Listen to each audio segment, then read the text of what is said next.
Can Israel support a Biden administration policy on Iran?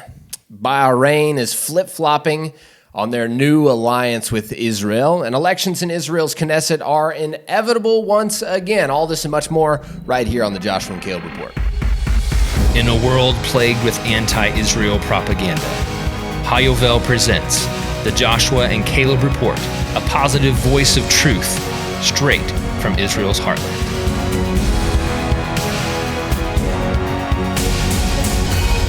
In a world of negativity and fake news, every Christian should be connected to the life and positivity that Israel brings to the world. This is the Joshua and Caleb Report. Luke Hilton here with Joshua Waller. Glad to have you back with us. If you're not a subscriber on YouTube yet, go ahead and click that button down below and hit the bell while you're at it so you don't miss out on any notifications. If you're listening on a podcast platform, if it's Spotify or Apple Podcasts, Podbean, whatever it is, go ahead and subscribe or follow completely for free. We love to hear from you during the week. Write us at our email addresses. It's luke@hayovel.com, joshua@hayovel.com.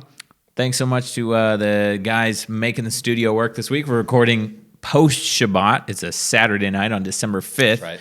The show will be airing on Tuesday next week because everybody but me is taking off on a really boring movie shoot, I think. I heard something about like riding horses in the desert and maybe driving a Jeep or something like that. And maybe a helicopter. Yeah. Oh, yeah, the helicopter too. But The new I Am Israel sequel. Stuff, really. So it's a new film that's going to be about the places where God's presence has rested throughout the world, really. I mean, it all focuses here in Israel, actually. But it's culminating in Jerusalem, right? We don't want to give too much away. Don't give too much away. But if you haven't seen the I Am Israel film, you got to go see it. Look it up online. It's IamIsraelFilm.com. And this is the sequel with director David Kern. Joshua is one of the all-stars, movie stars in the new movie, along with two other gentlemen, part of the Expedition team. For this, it's like adventure meets documentary meets epicness meets education. Everything else, Right. Most epic film about Israel. The biggest thing is to get people to understand that Jerusalem is important and that they should visit Jerusalem. And the Temple Mount. Mount. So that is why we're recording late on a Saturday night this week, recording ahead of time because you'll be taking off for the desert, riding a horse, right? Bright and early in the morning. Yeah. Tomorrow, so we got to get this done. If you're wondering what's happening for pruning, so are we. Right now, we're praying and putting together plans to hopefully bring together a team of volunteers for about 2 to 3 months, starting first week of January and potentially going all the way through Passover this year. So if you're a hardcore pruner guy out there, if you've been with us before, go ahead and shoot Josh a WhatsApp or an email, and we'll put you on the list to hopefully come and obviously. In the crazy state of the world, we don't know what's going to happen, but hopefully we could do something similar to we did for Harvest, where people can come in and quarantine for 2 weeks, follow all the regulations and everything, and then get to work and stay for a couple of months. Luke, there's one thing for sure, isn't that there's hundreds of acres of vineyards that are going to need to be pruned this year. And this year is very significant pruning because the Shemitah year is coming up, and this will be the last pruning we get to do. So people better be coming in. And I think, we really didn't think Harvest 2020 was going to happen, but God really proved himself that he wasn't going to let the harvest fall to the ground, so I'm pretty confident he's not going to let the pruning, especially the last pruning before the Shemitah, because 2021 biblically is supposed to be a triple-sized grape harvest, right? Right. So the pruning the pruning is very important. So God's not going to let this fall to the ground either. I don't think so. We're very confident, But keep us in your prayers. Please pray for that because obviously the borders are still closed. That's right. We need something to happen January 1st. January starts the pruning time. So January 5th, 6th, we need guys arriving, especially if we're going to have a 2-week quarantine period so that we can hit the pruning middle of the month. Also, big, huge news for us here on the mountain. We had a incredible event happen this week, and that was a humongous truck arrived with 2 humongous gifts, donations from... You might remember, if you're watching, you may have been a part of it. Thank you if you gave to last year's fundraiser for brand new equipment. We had a mini excavator. It's not so mini, actually, and a skid steer and a bunch of attachments show up on the mountain yesterday morning. And I mean, we could not have been more excited. This truck driver never delivered. I almost guarantee you never delivered Caterpillar equipment with a crowd of about 30, families and children just like party. Applauding him as his truck rolled in. The operations are going to be able to be done with this equipment are substantial, amazing. Just here, I've been telling everybody, just here in Har Bracha alone, in the area that we work, the community we work, 300 trees burned down this year. With this equipment, we're going to be putting fire breaks around the communities. We're going to be helping small farmers get started, get on their feet again. After events like this happen, we're also going to be helping them. Putting new vineyards, putting new farms, helping people get set up after disasters, whatever. We're going to be coming in. We're going to be doing a lot of amazing work. That this equipment's taking us to an incredibly new level. Right. We started this new studio this year, and as soon as the word got around that we had a brand new studio on the Mount of Blessing, we started getting calls. Hey, I heard you have a studio. And same things happen with this equipment. Hey, I heard you guys. Hey, I heard you're getting equipment. When can you come help me? Which obviously is Hayvel's mission and goal is to help especially the small farmers here, and this is going to be a huge part. We say it unabashedly. We're here to see the Jewish people take possession of the land. Exactly. Yeah. This is the land of Israel, and it belongs to the Jewish people. We're here to see them take root in this land. It's such a biblical idea. We just read in the Torah portion this week. On Shabbat, we just finished Shabbat. We read in the Torah today that Jacob bought a piece of land here. He's settled in the land. So that's what we want. We want to see the Jewish people settle, just like their ancestors did before. Right. And if how can we merit to be a part of seeing the Jewish people settle in this land? And this equipment, it's going to help us do it. This is doing it. Times a lot more. Exponentially, doing it. So thank you for everybody that is participating in support of Hayvel and the work here. It's happening. Josh, we're talking about Bahrain, and there's good news and bad news. You want to talk about good news first? Yeah, let's do good news first. Although it's kind of been voided. So this is like good news that is no longer good news anymore. Okay, so let's just say how it is. But it was good news, so it's worth mentioning, especially because this show is built on positivity. We want to be positive first. Okay, so here we go. So Bahrain says there's no difference. No difference. And obviously, Bahrain just signed a normalization deal as part of the Abraham Accords with Israel this year. Good update. So that's pulling us up to speed. Bahrain says no difference, and this is Thursday. I'm going to tell you Thursday, and then I'm going to tell you Friday. Thursday, no difference between Israel and the West Bank, Judea and Samaria. That's really big stuff. Well, that's unprecedented. It says, okay, so this is the tourism minister started this. No, I'm not even going to try. Zayed bin Rashid al-Zayani. Good job, Luke. I don't think I said it right. No, you didn't. No way. Tourism minister. Let's just go with that. Yeah. He says, we will recognize them as Israeli products. He's talking about the products from Judea and Samaria. All Bahraini products, hopefully, will be recognized in Israel as Bahraini products. I don't see, frankly, a distinction on which part or which city or which region it was manufactured or sourced from. So that's a quote from the tourism minister. And he goes on, he says another quote.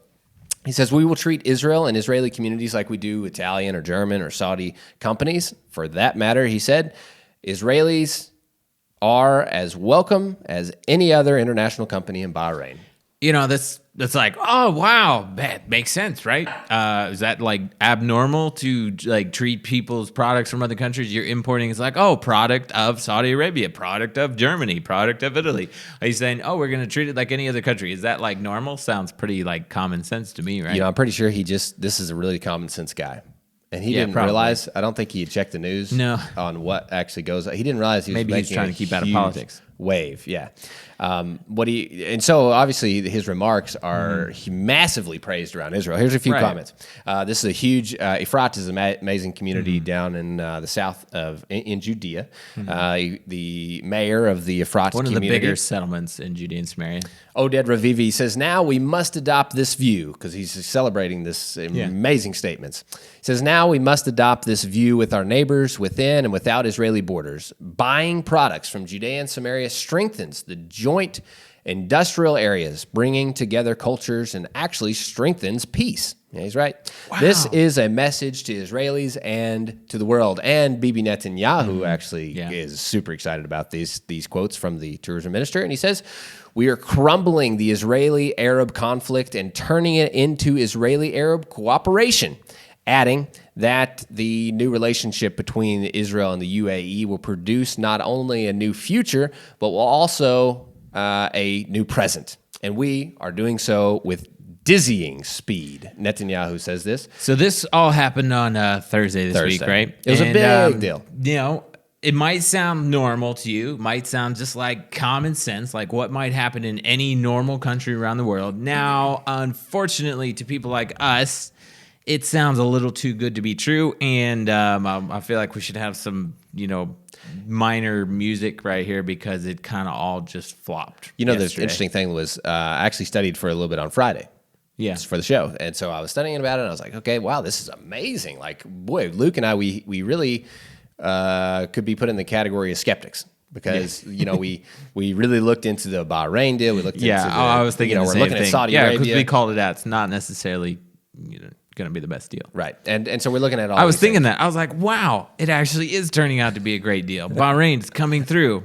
That's exactly what I thought. I didn't even see it tonight when I'm getting ready for the show. And then all of a sudden, and literally, this show was going to be something completely different. And it was going to be super praising, and we were just letting our guards down completely. Well, there's still some good things that are happening in Bahrain and the UAE. Yeah, of course. There's still some good things. But this is not one of them. Here it goes. Political peer pressure. And this is what's so interesting. The Bahrain foreign minister gets involved, and he says, you tourist minister, what do you got all this on hot water now, basically. And he tries to get it straight. So who does he call? Right. Well, the Bahrain's foreign minister, he was the guy that said the whole Abraham Accords was about creating a Palestinian state. So he's got ties with the Palestinian foreign minister. Right. So the Bahrain foreign minister calls the Palestinian foreign minister on Friday after Thursday's remarks. And he says, we've got to clarify Bahrain's view on imports of products from Judea and Samaria, West Bank, and the Golan Heights. Okay, so then the industry, trade, and tourism ministries of Bahrain issue a statement saying that remarks a day earlier by the trade ministry had been misinterpreted. There was nothing to misinterpret it from those, but that's how to get around. And that Bahrain remained committed to the UN, Arab League, and the Organizations of Islamic Cooperation resolutions regarding settlements in the West Bank and the Golan Heights. That's unfortunate that they're going along with this, but Bahrain's minister's position this is the interesting fact, is that it was very simple. They were foreign minister, up with Mike Pompeo's new statements from last week, the U.S. State Department. The U.S. State Department made a legal ruling that products from Judea and Samaria no longer had to be marked as from West Bank, as from Golan, as from East Jerusalem.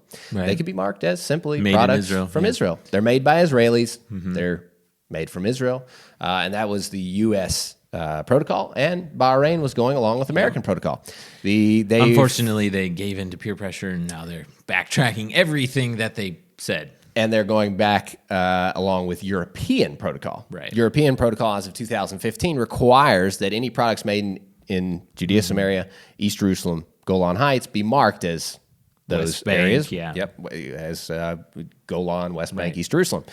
It does not allow products from these areas to say made in Israel. You're not even allowed to at all. That's the thing. In the U.S., it kind of varies and depending on which companies are giving in BDS and stuff. But yeah, European Union policy is that it's not allowed at all. Here's a fascinating thing, Luke, is that we'll get on to some more stuff here in a second, but the foreign minister, the Palestinian foreign minister, that talked to the Bahraini foreign minister, you know who he is? We're not going to try to pronounce his name, but he's the foreign minister, right? One of those big names again. Riyad al-Maliki. Something like that. He was a member, a big-time leader. He was one of the leading member of the Palestinian Front for Liberation of Palestine. So they call it the PFLP. This, if anybody's old enough to remember, it's a while ago, back in the 60s and 70s, we weren't around then. Back in the 60s, we're not that old, really, though. Really, we're not that. I'm pretty sure our parents were around back then. Don't worry, you weren't that old. If you were around, you weren't that old. Just a little, We're not. Okay. Josh said it, not me. Okay.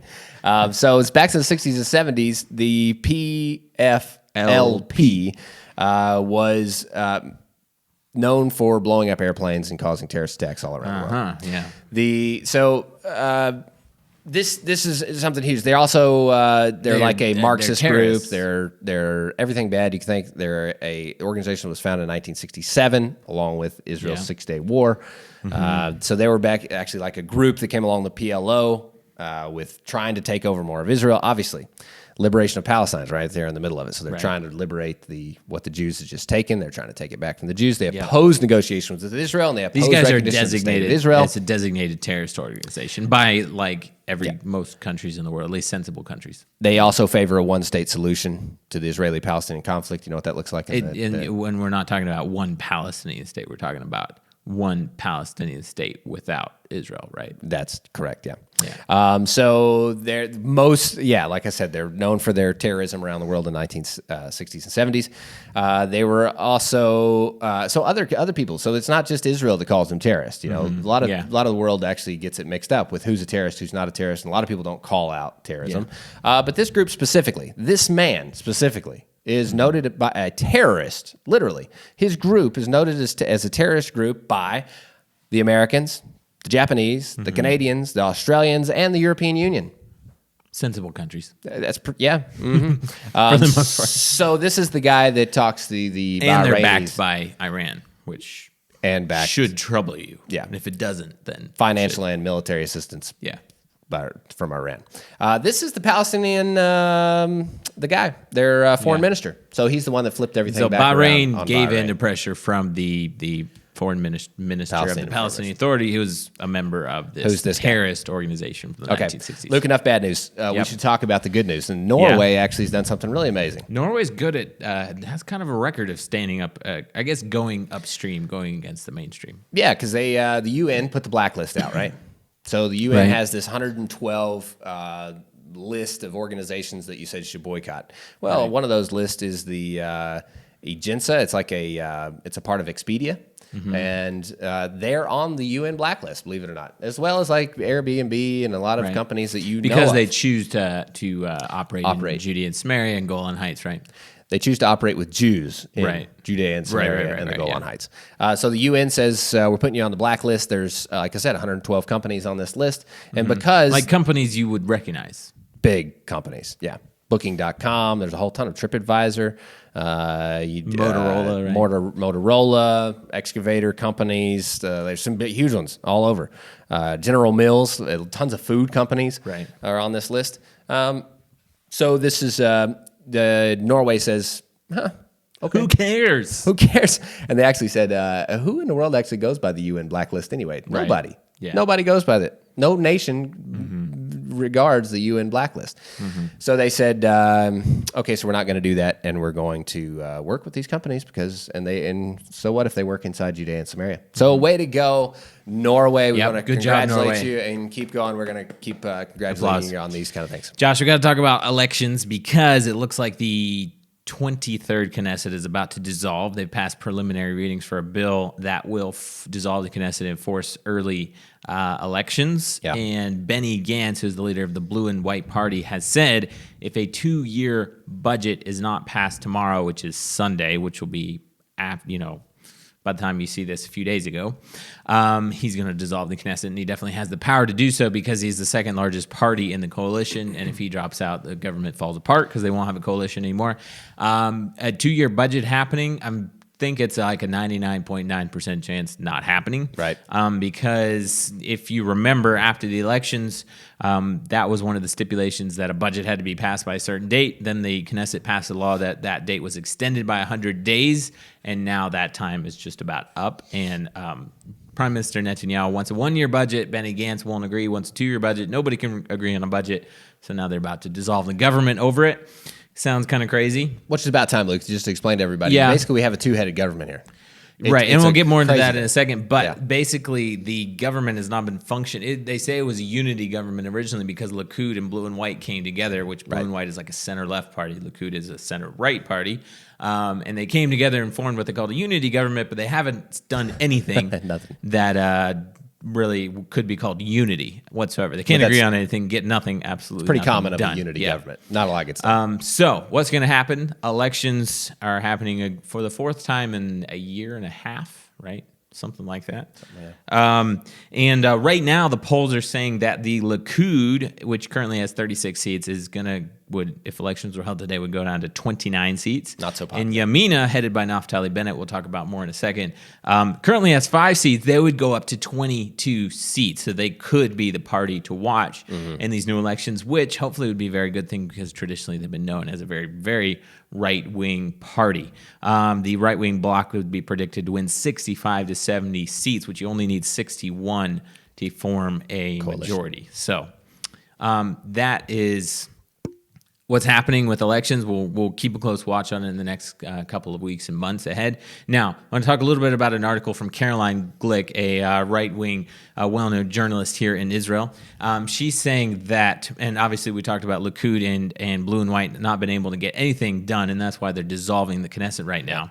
And she says Israel needs a right-wing government, which basically means Likud plus all the right-wing or enough of the right-wing parties to form a strong coalition, to pull it to which is Yamina and the ultra-Orthodox parties. The problem is she thinks Yamina is in trouble, which she actually ran on the Yamina's list in the spring of this year.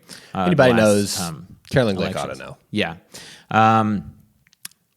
What's the problem is Yamina has polled very high in the last 3 elections, and they've always received very few seats. They actually didn't even clear the threshold a couple of elections ago to enter the government. And this year they got 5 seats in the last election, I believe, or 5 or 6.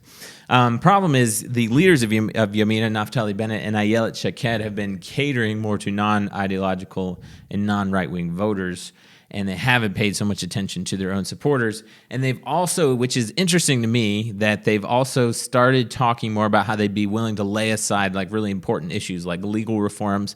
If you know a lot about Israel's politics, you know that their Supreme Court and legal system is very much broken, and really actually causes a lot of like evictions and houses and settlements being destroyed here in Judea and Samaria. They've said they've been willing to like put a lot of those issues aside if they get into the government again. Which is not consistent with the right-wing government. That's what correct, right-wing yeah. governments. And they've also said they wouldn't rule out a coalition with a left-wing or center-left parties in the government. And they are actually talking about putting non-right-wing MKs on their list. Now, they're polling at 22 seats. You know, they have to come up with a big list for their party. So I guess kind of bottom line in all of this, and I want to talk about Iran here in a second, is that Israel really needs a strong right-wing coalition government. But unfortunately, and this might sound familiar if you live in the United States, Israel's having their own problems with putting that together right now. They have a center, left, and right coalition that's falling apart. But even if they put together a very strong right-wing government, could they have the same problems as they're having right now as far as actually getting anything done? Who knows? So keep Israel in your prayers as they head to elections in the coming months. Which are even better, more prayers as we talk about Iran. Yeah. Like big time. Right. Yeah. Prayers, because there's serious enemies in the world. And Israel needs a strong people and a strong leader to lead the country now. What is happening with Iran? So I like how Caroline Glick put it. Presumptive President-Elect Joe Biden. It's a good title. Finally. There we go. Is everybody happy out there?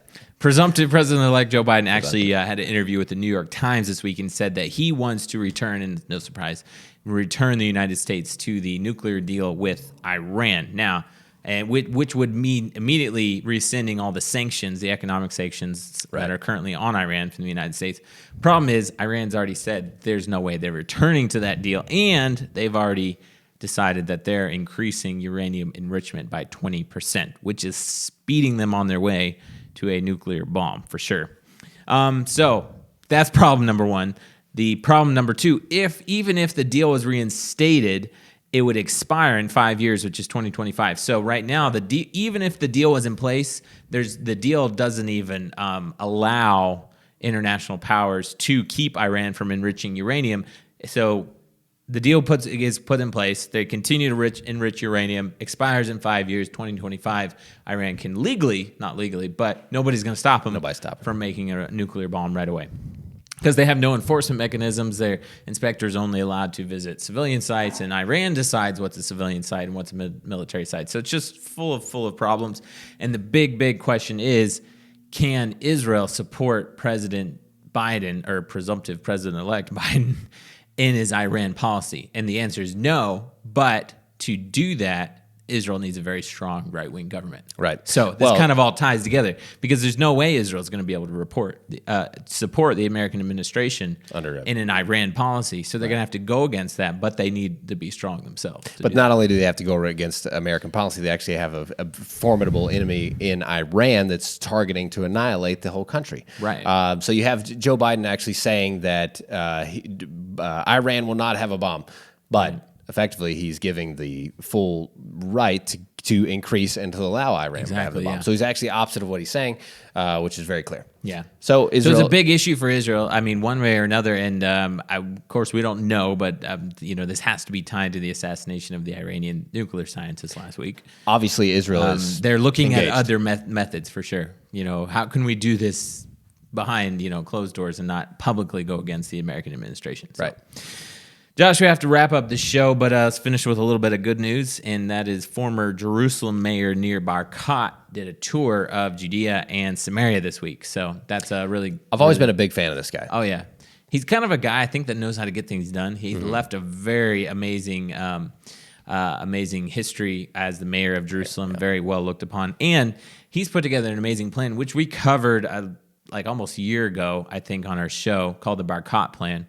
And you can go back and listen to that show for all the details. But basically, he's put together an amazing plan for Judea and Samaria that would develop tourism and economy and all kinds of other things in the biblical heartland, which would provide up to 250,000 jobs for Palestinians and develop biblical tourism sites all over Judea and Samaria, which is amazing because if you've been on a volunteer trip with Hayvel, that's the places we go, right. But nobody else goes here. And so with an emphasis on attracting evangelical Christians. So it's really amazing. But he toured Judea and Samaria this week to help. Part of it is, I'm sure it helped to further develop his plan. But he actually looked at the problem, and this is close to home for us, of Palestinians backhandedly trying to take over areas of Judea and Samaria by illegally building. Yeah. And the reason we know this is true is because it's happening right outside our window over here. Right there. We see the houses being built. And Palestinians are really trying to take over areas of Judea and Samaria. Which he's saying, if the law is being applied, it should be applied to both evenly. Right, it shouldn't be no Israelis can build, but Palestinians can build as much as they want. He's saying needs to be even He's saying law. There should be equal opportunities to legally build in a symmetrical way for Palestinians and Jews. And obviously, he's looking for solutions for Palestinians and Israelis in Judea and Samaria. And what I like about it is none of his solutions involve moving any Jews out, uprooting any homes, destroying any settlements, but he's also looking how, the Palestinians need jobs. They need to support themselves. How can we make this work together? So his tour this week was about how can we make equal measures? Because right now, it's just the Palestinians illegally building hundreds, if not thousands, of homes. And Israelis being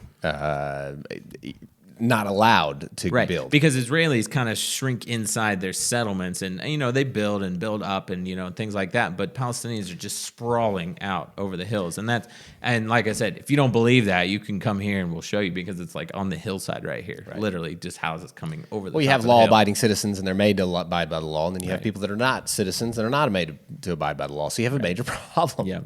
So that's just it. Yep, guys, we ran out of time for this week, but good things are happening in the biblical heartland of Israel and all across Israel. Pray for Israel. Pray for the peace of Jerusalem. Love to hear from you during the week. Pray for Josh as he has to go be a movie star and ride a horse and jump out of a helicopter. No, wait, you're not jumping out of the helicopter, right? Yeah, maybe. Driving a Jeep. Yeah. The I Am Israel sequel film this week. But in the meantime, be strong, be courageous, and be the voice of Joshua and Caleb in your generation. I believe in the God of Abraham, Isaac, and Jacob.